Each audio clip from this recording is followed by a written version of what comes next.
एक टर्म जिसको बोलते हैं मोबिलिटी, इलेक्ट्रिक मोबिलिटी, जिसका सिंबल है म्यू। ठीक है, electric mobility mu. Electric mobility आपको क्या बताती है, या इलेक्ट्रॉन की मोबिलिटी आपको क्या बताती है? जब एक वायर में आप बैटरी लगाते हो, एक कंडक्टर के अक्रॉस बैटरी लगाते हो ताकि इलेक्ट्रॉन मूव करे।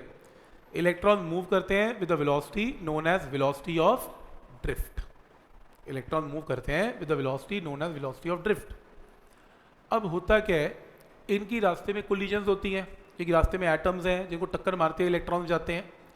ये जो कोलिजन्स करते जाते हैं, अब कोई कंडक्टर ऐसा है जिसमें कोलिजन्स कम है, कोई ऐसा है जिसमें कोलिजन्स ज़्यादा है। अब ये तो मैं कह नहीं सकता।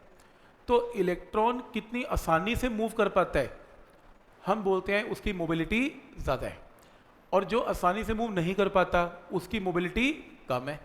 अब ये मेजरेबल क्वांटिटी है जिसको म्यू बोलते हैं। अब लॉजिक क्या है ये समझते हैं।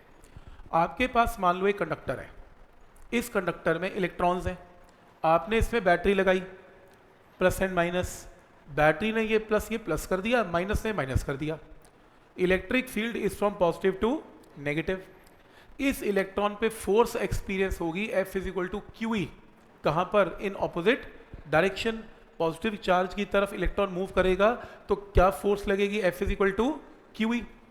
अब प्रॉब्लम है, याद करो जब +1 का टॉपिक किया था, जिसके अंदर एक टॉपिक था viscous force, F is equal to 6 pi eta R V. वो क्या टॉपिक था? जब एक स्फेयर लिक्विड के अंदर जाता है तो लिक्विड उसके ऊपर क्या लगाता है? एक अपोजिंग फोर्स।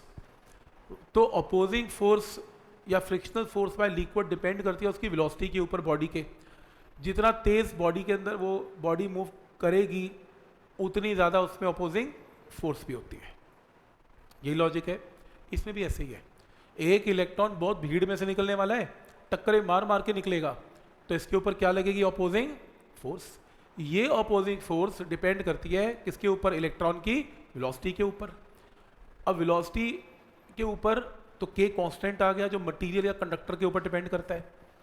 अब होगा क्या, शुरू में देखो ये फोर्स तो कांस्टेंट है, E तो चेंज होने वाला है नहीं, इलेक्ट्रिक फील्ड भी कांस्टेंट है। ये फोर्स तो कांस्टेंट है, शुरू में इलेक्ट्रॉन मूव करता है, उसकी वेलोसिटी कम होती है तो ये फोर्स कम होती है। ये फोर्स बड़ी होती है तो इलेक्ट्रॉन क्या करता है? एक्सेलरेट करता हुआ जाता है। तो एक्सेलरेशन क्या है? आगे की फोर्स माइनस पीछे की फोर्स अपॉन मास, एक्सेलरेट करता हुआ जाता है। जब मैंने वर्ड यूज किया एक्सेलरेट, तो एक्सेलरेट करने का मतलब वेलोसिटी का बढ़ना, तो वेलोसिटी बढ़ती हुई जाती है। कुछ देर के बाद वेलोसिटी इतनी बढ़ जाती है कि ये और ये फोर्स आपस में बराबर हो जाती है, और फिर क्या होगा? नेट फोर्स 0 हो जाती है। फिर इलेक्ट्रॉन मूव करना बंद कर देता है ना, कांस्टेंट वेलोसिटी से मूव करता है, और उस कांस्टेंट वेलोसिटी का नाम क्या है? Drift velocity. याद करो, ड्रिफ्ट वेलोसिटी कांस्टेंट वेलोसिटी थी, तो जब एक्सेलरेशन 0 हो जाती है तो वेलोसिटी को क्या बोलते हैं? ड्रिफ्ट। तो ये टर्म 0 हो गई, this is equal to this कर दिया, Vd की वैल्यू आ गई, इस वेलोसिटी को ड्रिफ्ट बोलते हैं। और इसके अंदर जो E/K है इसको म्यू बोलते हैं, मोबिलिटी। तो मोबिलिटी का फॉर्मूला आ गया Vd/E। तो आपने ये प्रूफ नहीं करना, ये नहीं करना। आपकी बुक में सिर्फ फॉर्मूला लिखा हुआ है मोबिलिटी का, velocity of drift by applied electric field. आप खुद सोचो, अगर आपने हल्का सा इलेक्ट्रिक फील्ड अप्लाई किया, थोड़ा इलेक्ट्रिक फील्ड अप्लाई किया, लेकिन ड्रिफ्ट वेलोसिटी बहुत तेज जनरेट हो गई, तो मोबिलिटी ज़्यादा है। पूरा न्यूमिनेटर ज़्यादा है तो भी ज़्यादा, डिनोमिनेटर कम है तो भी ज़्यादा, तो मोबिलिटी ज़्यादा है। तो कम इलेक्ट्रिक फील्ड में ज़्यादा ड्रिफ्ट वेलोसिटी एक्वायर कर लेना, मतलब electron is very free to move, तो ज़्यादा मोबाइल है। तो ये डेफिनेशन याद करनी है सिर्फ, और इसमें कुछ नहीं करना आपने, डन। ठीक है।